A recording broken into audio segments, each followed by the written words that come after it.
Wanted to brain dump a little bit today, something that came to my mind, and I want to share it out loud.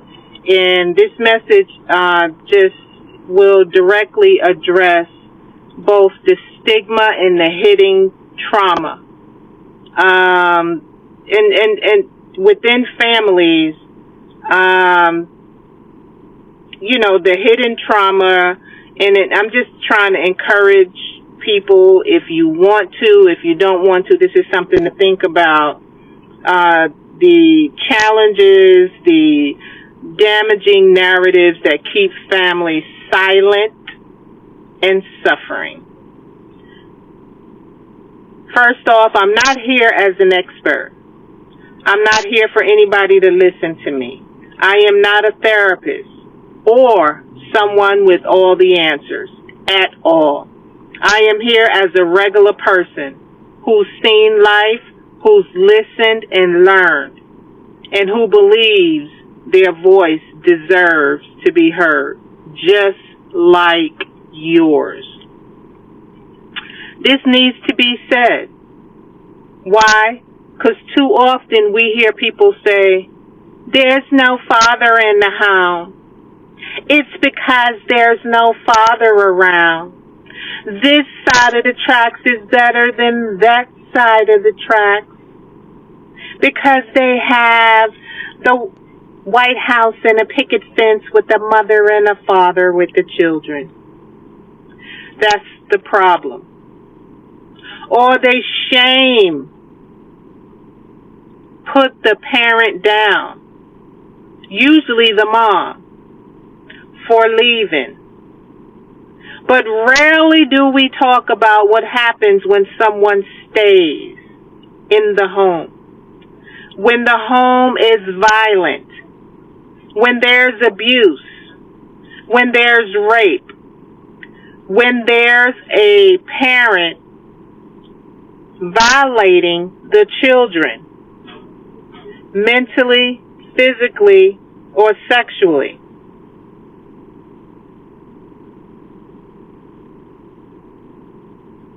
So, to be clear, keeping a man or a woman, it can go both ways, in the house at any cost is not the answer. I'm just sharing. This is my voice, my experience, the way I see life, my perspective, and things that have crossed my path. If it means turning a blind eye to harm,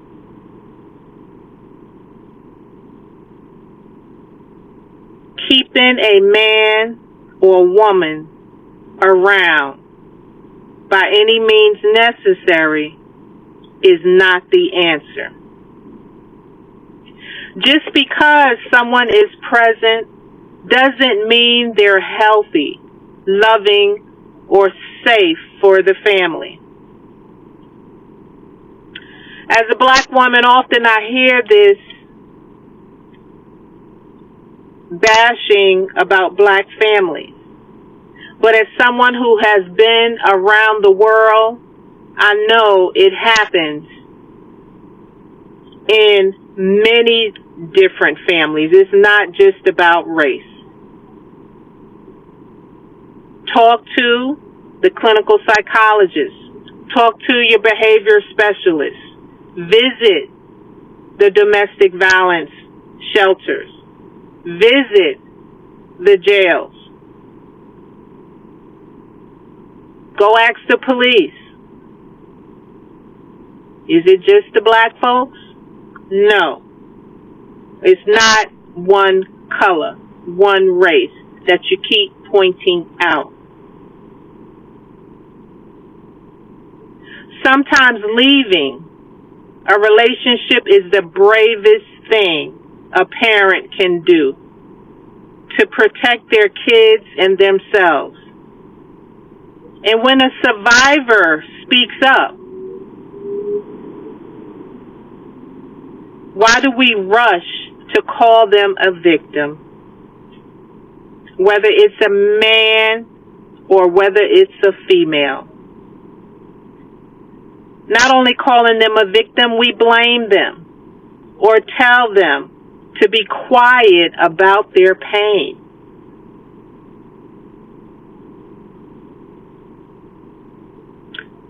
Don't speak about it. Keep it in your believer's hand. Don't say anything about what goes on in our house. On the flip side, let's notice how easily fingers are pointed at parents when kids are acting out, when the children are struggling, or even when the children are hungry, while ignoring the bigger systems like poverty, redlining, addictions, and trauma that make life so hard for families. This shaming doesn't help anybody heal. Just don't do it. I don't do it. Look at them. Just look at them. Here's what matters. If you're hurting, if you're struggling, or if you're someone who's done harm but want to change, help is out there. You don't have to keep repeating the past. You have a right to safety for yourself and your kids. And you don't have to feel guilty for breaking the cycle, even if people try to blame you or call you a victim. Protecting your family sometimes means refusing to stay silent. Speaking up isn't a weakness. It's a survival. And on the flip side, for those that are doing the harm, you have to want change for yourself. Nobody can beat that into you. And those that want change, there is help out there for you. Help happens on both sides of the coin, on many sides of a coin. It all, you have to want it. Trent Shelton always say it all starts with you. And that is so true. So, what is overlooked? Society frequently blames and stigmatizes women, especially, and it can happen for men, who leave relationships, marriage, intimate relationships, or homes without the father, yet rarely acknowledge or support those who endured the abuse, just to keep the family together. The narrative tends to shame mothers for absence of a father, while ignoring the profound harm that can come from staying in relationships marked by abuse. The beatings, the yellings, rape in the marriage, rape in a regular relationship, rape of the sons, rape of the daughters, inappropriate sexual activity. Survivors who escape toxic situations for the well-being of themselves and their children are often unfairly judged, while those who stayed and endured ongoing trauma receive little recognition or support. They're often told they're nobodies. They're lost cases. It's their fault. They should have stayed. You need a daddy. You need a father. You need a mother. You need a mammy. Society double standards. Many communities place higher value on the appearance of a complete family than on the welfare and safety of its members. Those women who leave abusive fathers are often painted as lacking or broken, while ignoring the reasons, protection, and survival that drove them to leave. By contrast, those who stay for decades, often enduring silent pain, are rarely acknowledged for their sacrifice or their complexity of their choices. Cultural stigma may pressure women to stay, regardless of harm to themselves or their children. Public conversations tend to oversimplify family breakdown, ignoring abuse, neglect, and long-term consequences. Such a myth of a good family. Frequently, two-parent households with stability overlooking cases where her father's presence is dangerous. Safety and respect in the home should always come first, not simply maintaining appearances. I need to look good so other people can see I got a man. I need to look good so everyone can see I got a woman.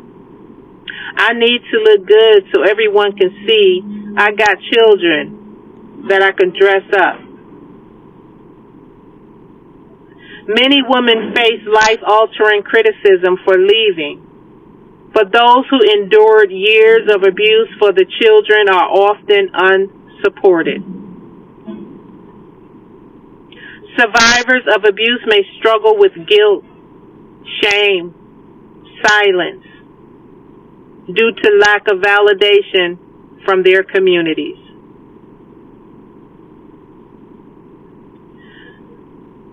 I typed in here and I was like, I don't know any solutions. What are some possible solutions? And it says here, moving toward healing and understanding. Challenging these unfair stigmas is important for personal and community healing.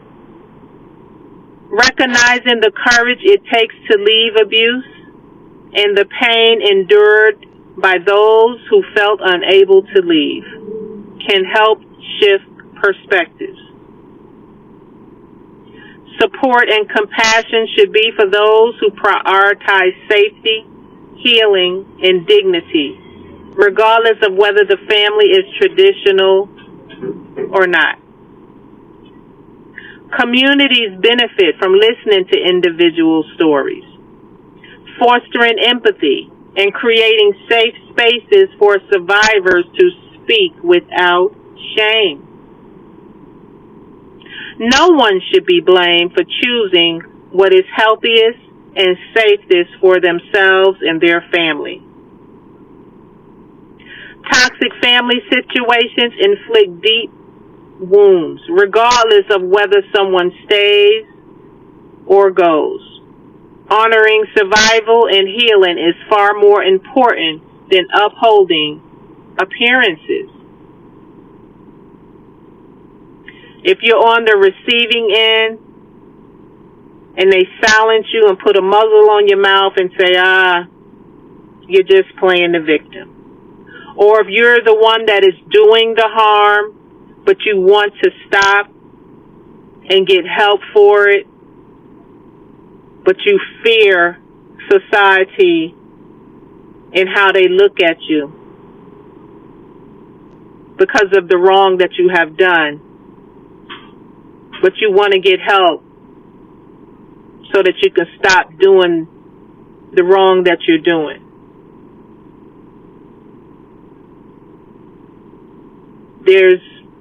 You have to get help. You have to want help. Again, nobody can beat you upside the head for that.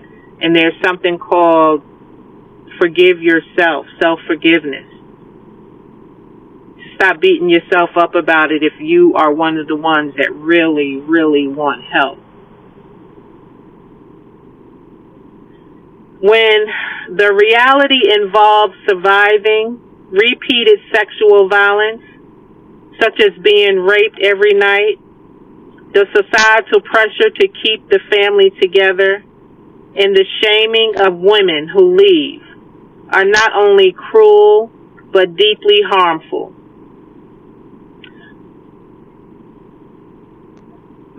I hesitate there because I wanted something came in my head real quick about the Bible says you need to humble yourself, things of that nature. It has really destroyed a lot of things. Many people underestimate the unthinkable trauma experienced by those living in homes where sexual abuse is a daily horror, focusing instead on blaming mothers for leaving or labeling families as broken without a father. But you people that point the finger, I would love to know what happened when you sat there and interviewed or listened and talked to those that are in these shelters, that are in these hidden homes.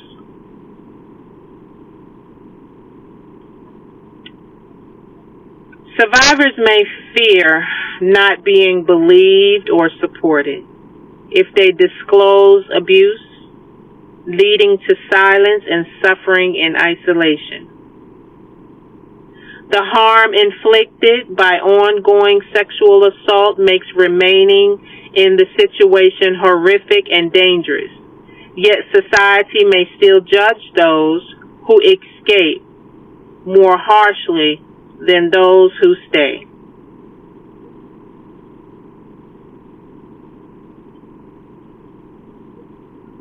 Healing begins when the reality of abuse is acknowledged and survivors are met with empathy and support, not to blame. Shaming, silencing, or judging women for leaving abusive homes perpetrates cycles of trauma and injustice. I just thought of also, you got to be careful and know how to balance and know who's fooling you to say, I'm going to get help. I really want to get help for my problem. But they're fooling you. Always follow your gut feeling.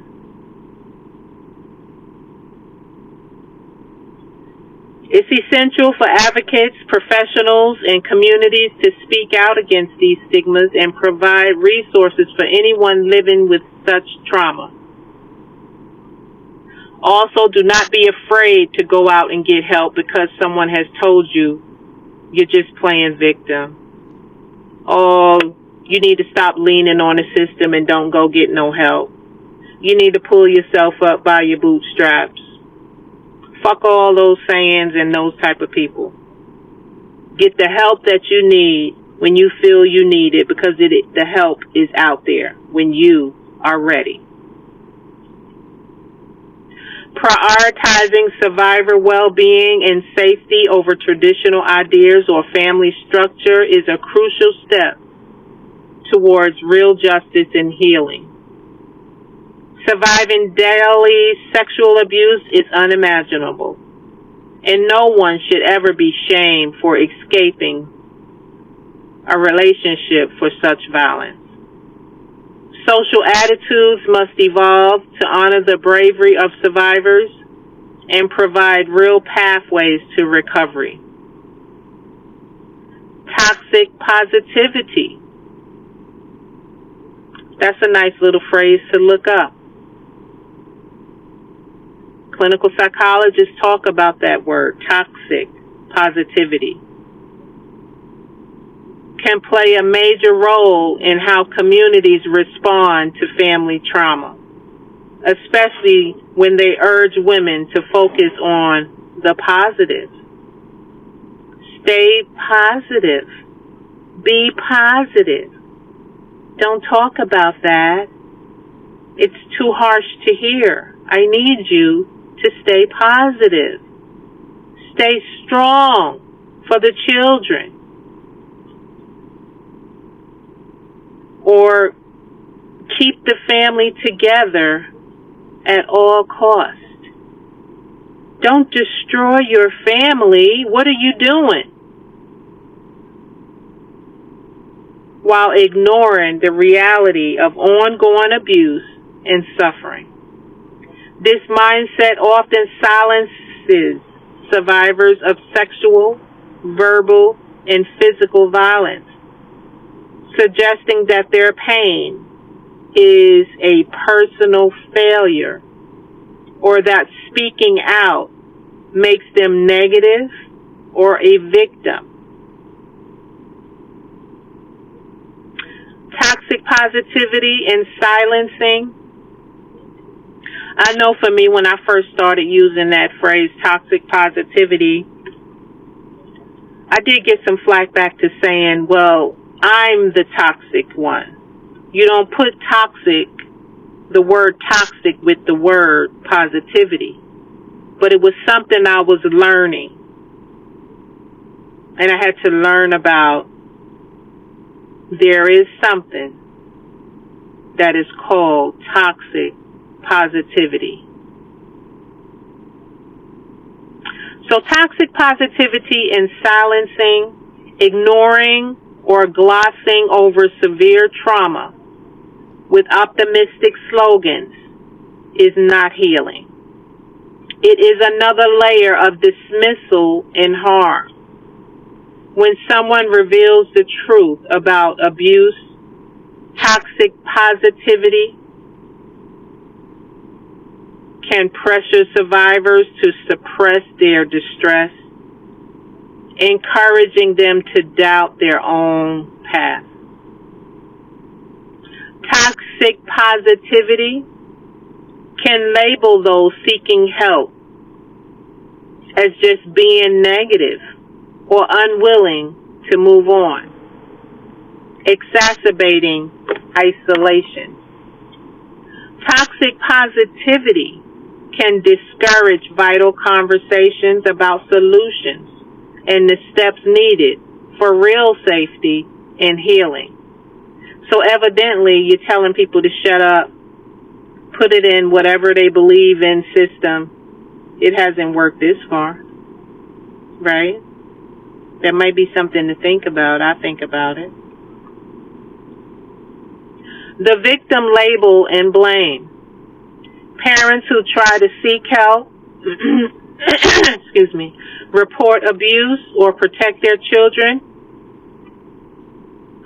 are too often labeled the victim, sometimes with a tone of pity or even contempt rather than support. I just pity you. It's such a shame you have to go through that. Aww. Pick your head up and get back in there.